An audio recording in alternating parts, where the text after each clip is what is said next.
Hi, my name is Brian Comerford. I'm from the Leaving Cert Applied National Association, and today we're going to talk about the vocational preparation task. Any questions, you can ring me on 087 811 8340 or visit the Leaving Cert Applied National Association website. Just Google it and you should find it quite quickly. Right, so Year 1, Session 2 is where the vocational preparation task lands. I would recommend you hit it as early as possible because it's very, very heavy on content. There's an awful lot in it. You have some choices here. You can do an Enterprise 1 for profit. You can do an Enterprise 2 for money for charity, or you can do a career investigation. Sometimes you have classes where some people are doing an Enterprise 1, other group are doing an Enterprise 2, and another group are doing career investigations. So you have choices here in this task. It's marked in 8 separate sections, Enterprise 1 and 2 that is, as is the career investigation, but the Enterprise 1 and 2 is marked slightly different from the career investigation. So for 10 marks at the start, you have your aims. Research and planning is worth 20 marks. Carrying out the task is also 20 marks. Presentation and analysis of findings is 10 marks. Creativity is 10. Self-evaluation, 10. Cross-curricular, 10. And communication, 10 marks also. So let's go through them in the next few slides. But before I do that, I'm saying one good point is that when you get your group to choose an enterprise, make sure that they choose something that excites them, that they're into. This is vital, and it's very obvious when you come to examine students that are into what they were doing. It's also very obvious when you get a feeling that they were given the task or advised to do a particular task because that's what they always do in that school. They don't really buy into it. So if the students buy into a task, they usually do much better in it because they're more invested. So some ideas that other classes have done, Valentine's Day products, magazines for their school, hairdressing, hot dog stands, car wash service, Mother's Day baskets. There is cake sales, showing a film to students. Sports blitz are very popular as well. So there's a whole range of things that they can do, and your job as the teacher or the anchor of the task is to try and get them to pick something that they can all buy into. So aims for 10 marks. This is broken down into individual aims and group aims. The individual aims, to get 5 marks, you need to detail your role and how you're going to develop this role and what you want to learn from doing this role. Then the group aims for another 5 marks, you have to detail the company name, the product, the target group or the market, the profit you want to make, how you're motivated, the teamwork, and the quality of the product that you want to have at the end of it. So these are all your aims that you want to achieve at the end of the task. Then research and planning for 20 marks is quite a big section here, and there's 3 elements in it. You need 2 evidence: market research, planning, and finances. For the market research, this is where you need to go out into the marketplace, say why you've chosen a particular market. You need to get information from that marketplace. So if you're doing a car wash, how much do they charge in the professional car washing place down the road, and how much are you going to charge? And then you need to go to the people you're going to sell the car wash to, probably the teachers in your school, and give them a list of questions that can get information so you can make better decisions after you analyze this information to go forward with your project or with your enterprise. And you need to keep evidence of all of these things, so make sure you keep all the survey questions. SurveyMonkey is a very good way of doing this, or you can do it with a pen and paper.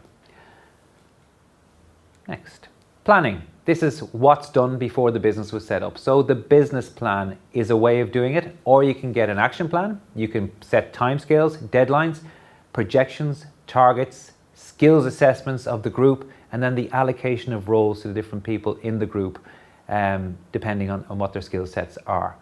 So this is planning, and it's a big enough section, but just to have all those particular points documented will go far here.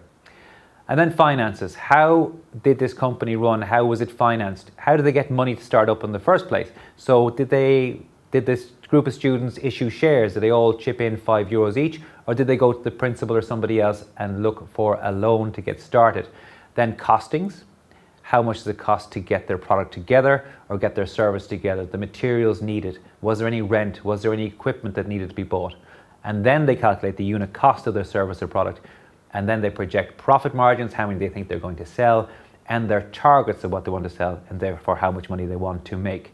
So that's it's good to have down, but have it all documented and even have receipts for things they might be buying in supermarkets or cash and carries. That's good to have in the appendix.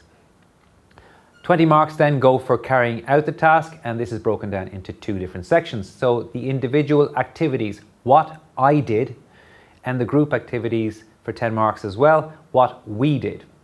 So the individual activities, here it's very, very important, as in key assignment 3 in enterprise, that they keep a diary of what they were doing. Every day that you have them and they do stuff, make sure they take out their diary and write in the date and what happened in that particular day, because then when they come to write this, they have lots more to go off, because they will forget things. 2 months later, they're writing up this task and they go, what did I do that day? I haven't a clue. And then it'll be a little bit scant on knowledge. Same thing goes for the group activities, which has 10 marks. And you're saying what we did and describe the steps involved in running, the resources used, if there's quality control, was there health and safety issues, any problems encountered. And problems are very good that they encounter them, because they can show they can problem solve them, and in problem solving there can be self-development and learning in that, and evidence of this. Presentation and analysis of findings, again, is worth 10 marks, and then they go right back to their aims and have a look at them and say, were they achieved? Did they make a profit? Did they make a loss? Can they evidence how this happened? Where did the profit go? Did they all get back their shares? Did they lose all their money? Statistics presented, if there is any. Strengths and weaknesses, and improvements that they might have if they had a chance to do it again, what they would do differently, and what did they find out. Creativity. This is when the project has, or the task has, its own stamp. It's obvious that it was done by a student, that it's individual, it's unique. Often you'll find in a group of tasks that they're a little samey, with little differences here and there. But if the student can present a task that it looks original and looks fresh and is from them, they can do very well in this particular section. They need to source credit, they need to captions and photographs, lots of them in the photographs doing stuff, and then they'll do well. And self-evaluation. Here they need 2 incisive points about self. It can be a positive point, it can be a negative point. It needs to be lessons learned about the self, not lessons learned about the marketplace or how business is done, but their own personal skills, what Paddy learned about Paddy from doing this task, okay? And they need to do 2 points and develop them. So if Paddy's saying, I got better at team working, then say, how did this happen? What scenario that you can evidence that he got better at team working? Where did this happen in the task? And then he'll get full marks for doing that. Then you have cross-curricular, you have VPG, which will be obviously in the market research or any part of creating the enterprise. And then English, it has to be formal English writing from the curriculum, a letter, a CV, or something like that. And then other, you can have art for posters, IT for posters, for graphics, or writing up the task can be good for IT. Maths for the finance, HCT if they cook something, and all are graded depending on the quality. And then communication, this is 10 marks. So the report, how it's put together is really important. So ABC is something you could say to them. So it has to be accurate, it has to be brief, and it has to be clear. A table of contents is always good to see. Layout, that is logical, it's neat, it's clear, it's organized, that there's again lots of photographs, graphics, so it's visual and it communicates itself really well. And they can get 8 marks for the task there, and then in the interview, if they communicate well, they can get added another 2 marks in this particular section. The interview itself, so the task gets corrected, the student comes in for the interview, and they might be on 5 credits. They could up that to 8 credits if they talk an awful lot, if anything that the examiner asks them, that they answer really well, because sometimes things like self-evaluation, sometimes students have a difficulty putting that down on paper, but if it's asked by an examiner, what did you learn about yourself, they can be very good at talking about it, and they can get extra marks in this thing. So prime them to talk loads. Don't be shy. There's no point. So the interview is done by a state examiner. It's about 8 minutes long or 5 minutes long, and they're there to give you more marks. They're there to help you. They're trying to find holes in the task and trying to ask questions that can help the student get more marks. So on to the investigation task. So you could choose with a student that they should do, or they might choose themselves that they want to do an investigation, because they may have no real interest in business. They may just want to look into a job, and they may not want to really work with people. They're happier on their own working away. So this is often chosen then a career investigation. It's individual, as I said. Same categories as enterprise, same kind of marking thing, but there is some differences in some of the categories, and it's increasing in popularity. Some people see it as an easier option. It's not necessarily, it depends how it's done. So the aims, you just need one clear aim to get full marks, but you need to name the career, the entry requirements, and you need 3 others: training, work involved, promotion, prospects, pay, skills involved, qualifications, etc. And that'll get you 10 marks. Research and planning. So the research and planning is broken up. You get 10 marks for research and you get 10 marks for planning. So the information gathering, so techniques of getting letters, getting emails, getting emails back, career guidance visits, library, interview questions, brochures, and websites. And again, lots of students go heavy on the website research here. Try and get them to break that up. A little bit of website research is very, very good, but get information from other places as well, because it's a little bit easy and it just gets a bit samey, and sometimes they don't even read the stuff that they download from the websites. Then planning. How do I plan to do the task? The time scale, the methods of gathering information, the career fairs you're going to go to, the questionnaires you want to put together, and the people you're going to interview. And that's for another 10 marks. Then carrying out the investigation, 20 marks. Again, like in the enterprise, if you can keep a diary or encourage them to keep a diary of the different things that they did and write down the detail when they did it, when it comes to writing up, carrying out the investigation, this will be vital here. It'll help them get 20 marks or close to it. And it's all about being descriptive and having detail, how the investigation was carried out, the interviews you did with different people or different people in the profession, or the guidance counsellor, the visits you went, the websites you visited, the relevant career fairs you may have gone to, and all the evidence to support this. And usually this can be done in photographic evidence. It's the easiest way.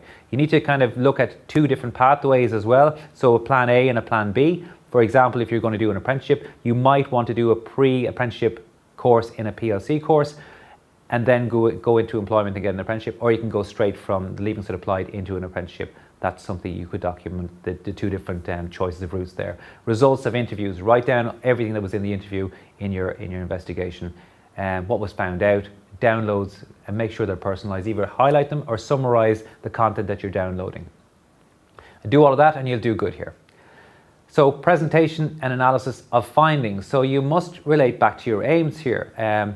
What you found out about the career from doing the investigation, interpretation of the evaluations and findings, how it went down with you. Do you like this career now? Have you changed your mind after investigating it? Your own conclusions from the results, and then summary of the findings about the career. So you can just sum up what you think about carpentry or what you think about going into hairdressing, etc. Okay. Creativity. You must have your own stamp. It must be original. Just like in the enterprise, as we talked about, it needs to look like it's your task. And this is a bit easier in the career investigation because most people kind of pick something they're into. But again, it needs to have a flavour of the student about it, and not just kind of stuff coming from the internet and printed off and handed up, okay? Selective use of materials, sources credited, captions and photographs. So you're going to get an interview with the guidance counsellor, take a photograph of that happening on that day. Okay, self-evaluation, difficult again for a lot of students, but 2 incisive points, just like in the enterprise. It can be positive or negative. Lessons learned about self, development of personal skills. What did Molly May learn about Molly May from doing this task? Okay, so 2 points and well developed. And then cross-curricular, same as enterprise, VPG, formal English writing, and other art, IT, maths, HCT, etc. Again, all graded depending on quality. Then communication.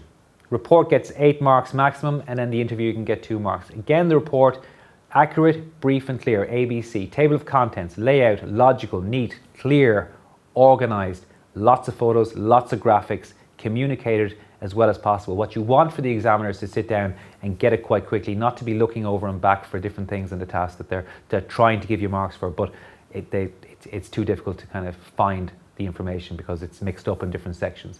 So try and keep it organized. And then the interview, as I said before, in enterprise, you can add 3 extra credits to the result. So encourage students not to be shy. Students who are talkers do well here. Interview usually takes 5 to 8 minutes, and the purpose is to give more marks to the candidate. That's what they're there for. And there's your marking scheme. To get 10 credits, you need to get 92% in it, and to get 5 credits, you need to get 52%, and it moves in increments of 10. So not too hard. Thank you for your attention. If you have any questions, don't hesitate to call me on 087 811 8340. Look at the Leaving Cert Applied National Association website. There's loads of information there for members. Thank you very much.